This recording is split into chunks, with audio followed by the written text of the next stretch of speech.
A warm welcome to the Tuesday edition of the Our City News Show. I am Michaela Miller. These are your headlines for today. The man accused of murdering Philippi teenager Amahle Gugu appears in court. A senior City of Cape Town official appears in court over the rape of a 13-year-old girl. And the city prepares burial sites to accommodate an expected surge in the deaths due to the province reaching its coronavirus. The number of confirmed COVID-19 cases has breached the 100,000 mark countrywide. On day 89 of lockdown, the number of COVID-19 cases nationally is at 102,000, with 53,444 recoveries and 1,991 deaths. The Western Cape has 52,554 confirmed cases. 1,458 people have died, while 35,958 have recovered. More than 4,200 new cases were confirmed in the past 24 hours. The National Health Department says a further 61 people have died of COVID-19 related complications, bringing the death toll to 1,991. The Western Cape continues to account for the highest number of infections, currently with 52,554.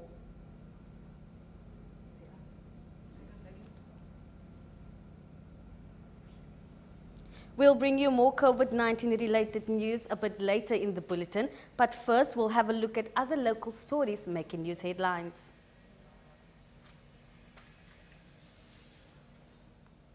A 25-year-old man accused of murdering Philippi teenager Amahle Gugu has appeared in the Wynberg Magistrates Court. Leonard Msinlani has been charged with murder, but more charges could follow. His case has been postponed to the 7th of July, when he is expected to apply for bail. The 17-year-old's naked body was found in an open field on Saturday. She is the latest victim in a string of brutal gender-based violence crime that have rocked the city. In a heartbreaking interview with Our City News reporter Zanele Mvana, Amahle's mother Mutalele Nguku relived the moment she found out about her daughter's murder. Imosi mina ndivuke nzenzela into zami apha endlini njengesiqhelo. Uqhela uhamba mos na 17 uqhela uhamba abuye ngela xesha abuya ngalo. Ndingahoyi kangekabuyi ndiyazobuya mos ngela xesha azawubuya ngalo, noba ubuye emva kwemini, noba ubuye emini, noba ubuye kusasa. Abengenangxaki naloo nto leyo. Qha ke ngoku bendingekaqondi bakwenzeka ntoni. Azothi ukhona ubrother wakaze emva kwakhe. Athi ye mama uPriti umgqibele nini? Ndike maka hayi man Amahle ngigqibela izolo. Ngikamboni ngoku. Athi ke na ke ufakele itwist mos. Ndithi ke mina ke ewe. Athi kuthiwa kukho umntana omhlophe ofakele itwist ofumaneke apha ngasezamangwane eswelekile. Kuthiwa uRayshiwe. Ndothuke ke loo nto leyo. Mfike apha phandle kugcwele kuthe xhonxosholo, abanye sendibona ingathi bayalila. Ndibe sesiva le nto ke caba sekhutshwe nasezifowunini kuba bese ndiboniswa ke ifowuni sekhutshwe ezifowunini ngabantu abamkhuphileyo. Bese ndiboniswa ifowuni bese ndimbona uba nguye. Ndisho ndihambe ke ndileqa police station. Ngela xesha kange ndisensho kanti ndibe nanto nayo gqithi kodwa inhliziyo ibibuhlungu. Ndizibuza ndiziphendula. Ngoba bendike ndimngxolise ngamanye amaxesha. Ndibe nalanda into bana akeva kodwa ngoba bendithe kwazi uthetha naye abe ngathi uvile sibe right. So bendinalanto ngela xesha. Kodwa ke ngoku kungona kuya ndiqonda into ba kuba sendibona bazintsuku ngoku andisamboni. Pretty ebengumntana oright apha endlini. Ebengumntana oright ebengenangxaki. And xa esenza into ezirongo bezenza into ezirongo njengabantwana bonke ndimngxolise. And ngela xesha ndimngxolisa ngalo uyeva ndimamele. Abe right siphinde sibe right ungabikho ngxaki. Bese ufuna uba yi-social worker. Ngoba ufuna ufundela ukuba alungise abantu. Kwazi uthetha nabantu. Bethi ufuna ufundela social worker. Hundreds of Philippi residents gathered in a street near Amahle Gugu home yesterday. They demanding to get a tougher action against rapists and murderers. The community says they're constantly living in fear and claim even the local police are scared of criminals. Gender-based violence has become another pandemic that South Africa is faced with. The recent murder and rape of 17-year-old Amahle Quku has left residents of Philippi reeling in anger, saying that the perpetrator must not receive bail. Siziva kabuhlungu ngokubhubha kwabantwana bethu bebancinci bebulawa ngootata behluku bereyitshwa. Abantwana bethu kunzima naba masibathume evenkileni. Abantwana bethu bayafunda kunzima naba mabakwenza i-homework. Uthi noba sekayongenza i-homework umfowunele ngoku asandawuphuma endlini uphi usafe. Abantwana bethu abakwazi uhamba. Singabantu abangomama, abantu abangootata ingathi abayifili laa peni yento bapha emhlabeni beza ngabantu abangomama besonaswa ngabantu abangomama kodwa bayakwazi ukukhuluma umuntu ongumama babeke ubuze bakhe amshiye ngolaa hlobo umntana omntu ehleli phaa. And ndifuna ukuthi kubantu abangomama inimba mayibenye bafazi xa umuntu ingekafiki kuye le nto isezawufika ngenye imini. Ezi zinto ziyenzeka zivusa izilonda zemidlwengula esuko kwenzeka kuthi nakubantwana abadlulayo basezifemelini zethu. Kubuhlungu kakhulu sisi wami, kubuhlungu kakhulu nyani ngoba kaloku sinabantwana abangamantombazana, siyakhulisa abantwana abangamantombazana and abantwana bethu ephuma endlini unexhala uma noma uzawubuya kuthiwa hamba ofanisa nanku esigangeni umntana udlwengula. Kukho ingxaki yamapolisa angaveliyo xa kusenzeka ingxaki kodwa xa sele kukho into kungenathixi awasinceda amapolisa. uRamaphosa makenze indlela awasincedi. Izolo apha besisenziwa ngetear gas sikhalazela umntana wethu ubhubhe kabuhlungu. Shameless body elele kabuhlungu ngenxa yomuntu ongutata funa ukumreyipha for ntoni. I think urhulumente mna yeke i-arrest yabareyiphi mayiphele. Umreyiphi makanikezelwe esandleni zabantu ngoba intetho ekuthiwa ithethwe ngulaa mfana xa ehambayo uthe ndizawubuya and yenzeka loo nto bayathathwa abantu abareyiphileyo abaxoxi sidala bayakhawuleza ubuya. That's why beqhubekeka besireyipha. Umantyi oxoxa amatyala wereyiphu isandla sakhe siyehla apha ekugwebeni abantu abareyiphayo. So abaFilipine bazazi banizawuya zawukhawuleza nibuye banikwa nebheyili koye wanelakhi yobanjwa mayingabikho ibheyili makaxoxe ityala lomntu ngefe. A group of angry protesters have gathered near Amahle Quku's house, saying that enough is enough, and they want President Cyril Ramaphosa to take drastic action against those who murder and rape young girls. They say that they want the president to put an end to this. For Our City News, I'm Zanele Mvana, Philippi. A senior City of Cape Town official has been formally charged with the rape of a 13-year-old Stamfontein girl. He appeared in the Mitchells Plain Magistrate Court yesterday. The official is a friend of the family's victim. He is due to file a formal bail application next week. The suspect was arrested on Friday after the teenager reported she had been repeatedly raped over a 3-year period. The suspect's identity is known to Our City News, but we cannot name him at this stage of the trial.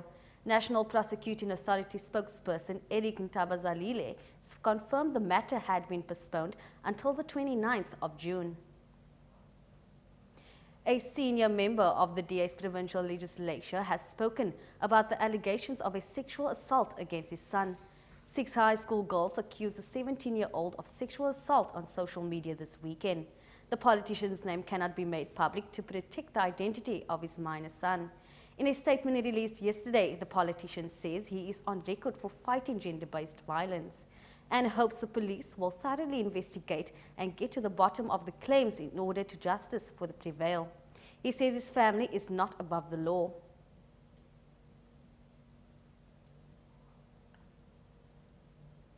South Africans have again been left shocked and disturbed by the senseless killing, claiming the lives of women and children on a daily basis. Sonke Gender Justice is a non-profit gender activist organization working throughout Africa. The organization says the fight against gender-based violence should involve society as a whole. Our City News correspondent Helga Jansen-Dauber spoke to Given Sukakwa from Sonke Gender Justice. Unprecedented times.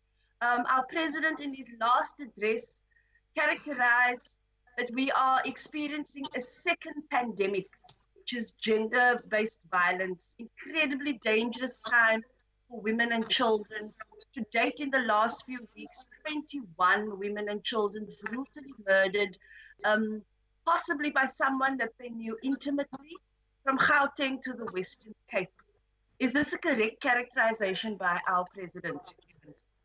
It's a spot on characterization. I think before even the media focus over the last week or so, we at Sonke Gender Justice have been pushing that very same narrative for the last 2 months, that women in South Africa, and not only South Africa, to be honest, women in the world right now are finding themselves sandwiched between two pandemics. One, the COVID-19 pandemic, and two, a much older pandemic, which is gender-based. As I'm speaking to you now, I'm happy to say that as Sonke Gender Justice and civil society at large, we at the verge of finally getting the National Strategic Plan on Gender-Based Violence and Femicide implemented.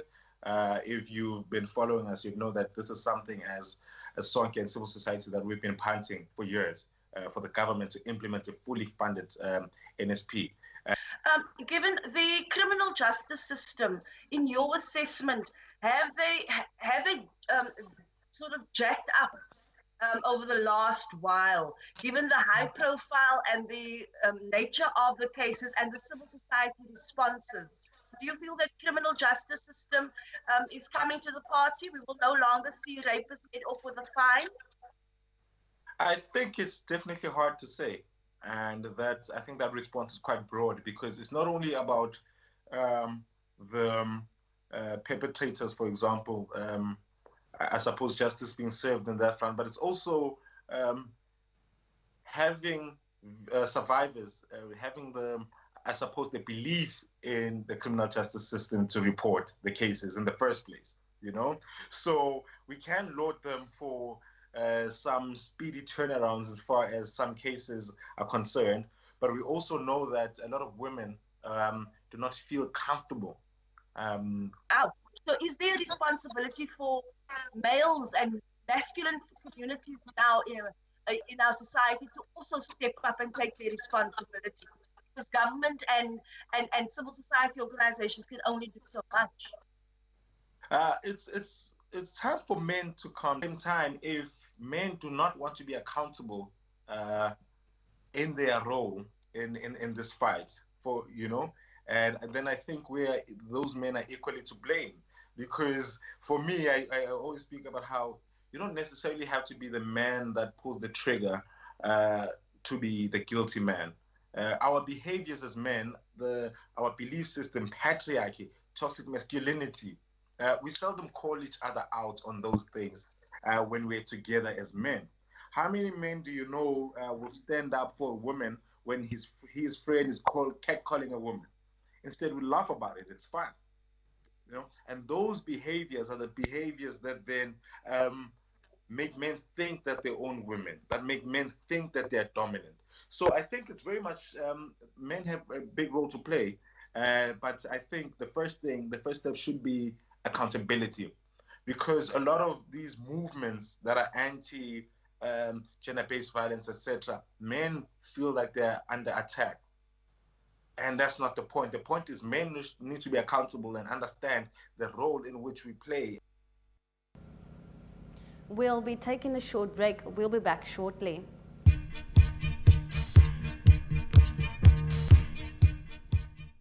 Welcome back. You're still watching Our City News on Cape Town TV.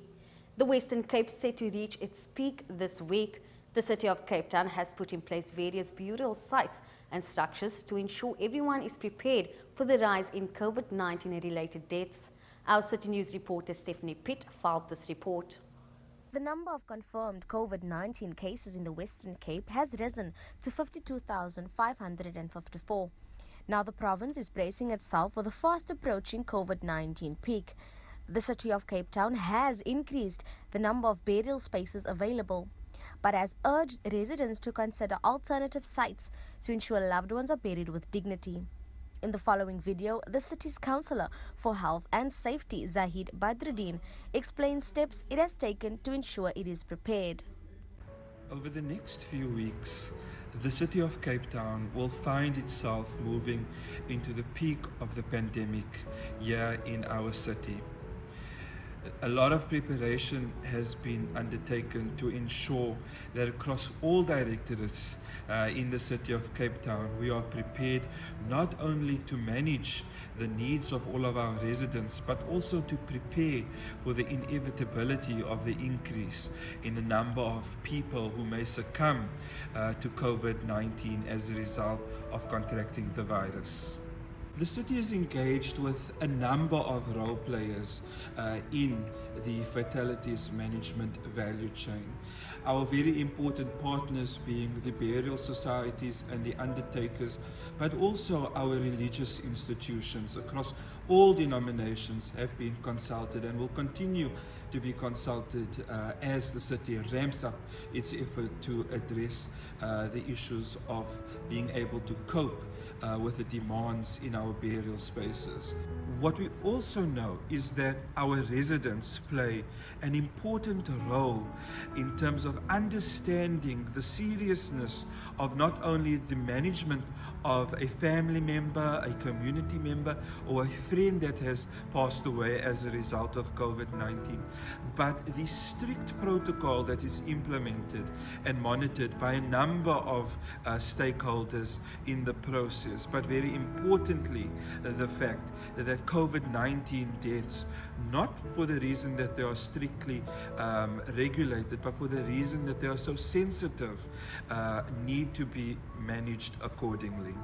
So as we ramp up our ability to cope with the need of addressing the requirements of burying more and more people as a result of COVID-19, we want to engage with all of our residents to educate our residents about the various burial opportunities that are available to them, but more importantly to share with you that the city is ready to cope with the need that will be put upon it as a result of the increase in number of deaths as it relates to COVID-19.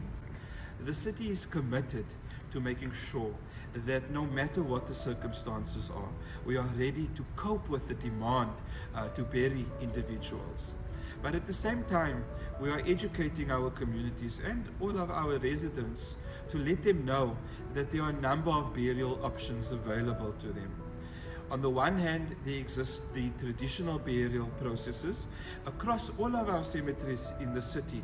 A number of cemeteries now being prepared to be able to accept additional bodies, cemeteries that have significant land parcels that are able to take on additional bodies in these regards, but also to look towards alternative burial measures. In this case, the city has a mausoleum facility that is available to residents should they so choose, but also putting more emphasis on the ability to use cremator facilities, whether owned by the city or whether owned by private institutions, to cremate.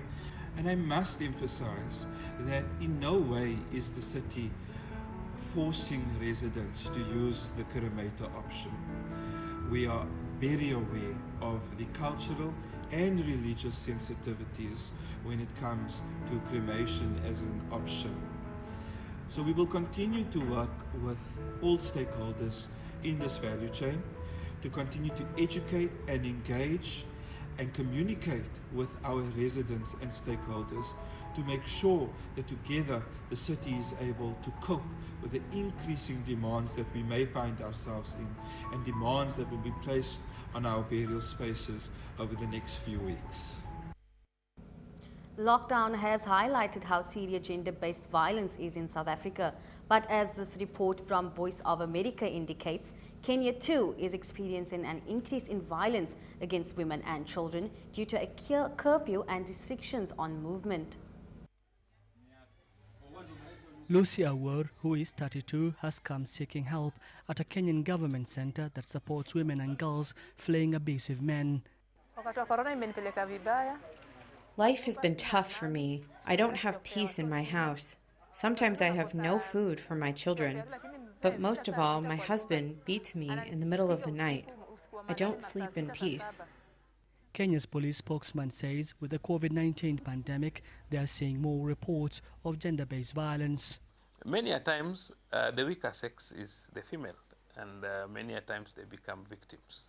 And therefore we experience a number of cases, a rise in the number of cases where women have been maybe assaulted, abused. While there are no official numbers yet, Kenya health workers say they have seen a jump in cases of abuse since a nighttime curfew was put in place in March to curb COVID-19. Jane Thiomi with LVCT Health, a charity group that helps women and girls, says in February they received 123 cases, while in the first 6 weeks under the curfew they received nearly 800. Within our systems of change agents, we have had a lot of people reporting violence on a daily basis in this compound, and what we do is just sit with the two, if they're willing to sit, and sort of have a conversation, a negotiation process, because if somebody is abusing somebody today, they have nowhere to learn to. Kenyan authorities and aid agencies blame the stress from lost income during the coronavirus lockdown for worsening violence at home. For Awar, the hope is that Kenya will open domestic travel soon so she can flee to the safety of relatives and away from her abusive husband. Mohamed Yusuf for VOA News, Nairobi.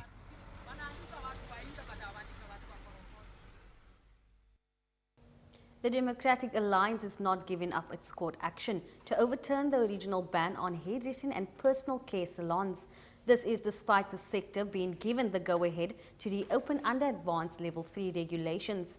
The party's Dean McPherson says it will argue the constitutionality of the infinite ban with unlawful and unconstitutional in the first place, as it violated Section 22 of the Constitution. This guarantees South Africa's right to freely trade and work. Earlier this month, Custom Minister Nkosazana Dlamini Zuma failed to file opposing papers by the due date. The DA says it is wary that the government could make a U-turn on the decision, as it did with tobacco sales. The Democratic Alliance will continue with our case before the Western Cape High Court, and we will be arguing that the constitutionality of the indefinite ban in the first place, as instituted by Minister Nkosazana Dlamini Zuma, was in fact lawful and unconstitutional, as it violated Section 22 of the Constitution, which guarantees South Africans the right to freely trade and work. It is important that we continue with the unconstitutionality of the ban so that we may set a legal precedence, so that if Minister Dlamini Zuma was to try and reinstitute a ban for a second or third wave of the coronavirus, that this of course would not then be allowed. It's also important that we hold Minister Dlamini Zuma accountable for what she did and did not do with relation to this ban, and how the effect of it has devastated thousands of people in the personal care industry. And this is even more important when one actually understands what the regulations that were gazetted for the personal care industry say, and they are generic in their nature, in that so far as they say that you only need to ensure mask wearing, social distancing, hand washing and sanitizing are observed.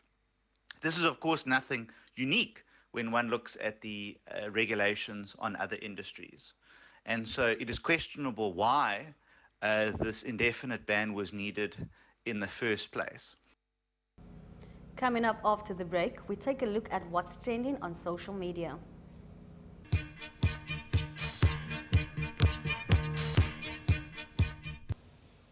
Welcome back. I am Michaela Miller. We posted a question on our Facebook page asking for your views on how children could be kept safe within their communities. Here are some of your comments. Neville Watson says it's all about family values and models. We as fathers really have to take a hard look at our boy child. We cannot expect the police to be everywhere. Liz D. Smith says, Neville Watson, I agree to an extent. However, our justice system also needs to create the impression that there is serious consequences for these crimes. And Tando Ntombini says the government must bring back the death penalty. Otherwise, these monsters around us will rape and kill us whenever we're at. The recent spat of crime against women and children has sparked outrage in our communities. Civil society believes that the justice system should ensure there are serious consequences for crimes against women and children. Once more, some are calling for the return of the death penalty. Now let's take a look at what's trending on Twitter today. Hashtag Satanic Church. The country's first satanic church has opened, causing satanic panic on social media. They deny they are devil worshippers, saying Satan represents man as just another animal and that one is the most vicious of all. Hashtag Zuma. Jacob Zuma's warrant for arrest has been cancelled after his lawyers showed sufficient evidence that he was ill when he failed to appear in court earlier this year. The trial has been postponed until September. Hashtag Urania. The strange little whites-only enclave is back in the news after Penyaza Lucy let rip with a call to stop the madness of allowing it to have its own flag and money. Here's a recap of today's headlines. The man accused of murdering Philippi teenager Amahle Gugu appears in court. The city of Cape Town gets burial sites ready as the COVID-19 death toll rises. And amid all the heavy news, something to make you smile, and an Over Park man proposes to his girlfriend in a taxi. The video goes viral. That's it from the Our City News team. We welcome your comments on any of our bulletins. You can visit our Facebook page at Our City CT or find us on Twitter at Our City CT. You can also get in touch with us via email on ourcity@capetowntv.org, or if you prefer to call us at 021 448 0448. From me, Michaela Miller, and the Our City News crew, until tomorrow, take care.